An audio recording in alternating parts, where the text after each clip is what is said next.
požehnanie, kdekoľvek idete, aby ľudia mohli vidieť Ježiša Krista, aby to bolo manželstvo, ktoré mnohí mladí budú tužiť, aby sa stáli a žili ako vás.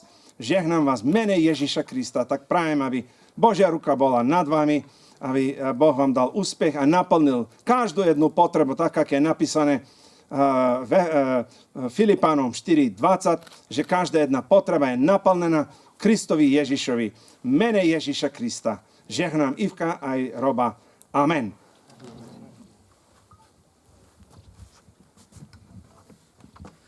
Ďakujeme ti, Hospodine, za to, že ty si utvoril manželstvo.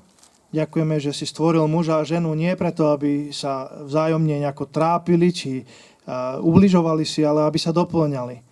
Aby mohli byť symbolom tvojej lásky k človeku. A tak do tvojich rúk dávame aj toto manželstvo Roba a Ivky. Prosíme o tvoje požehnanie, o tvoje vedenie. Prosíme, Pane, aby, ak je to tvoja vôľa, si im daroval deti, keď príde na to čas, aby si im dal múdrosť a silu k výchove.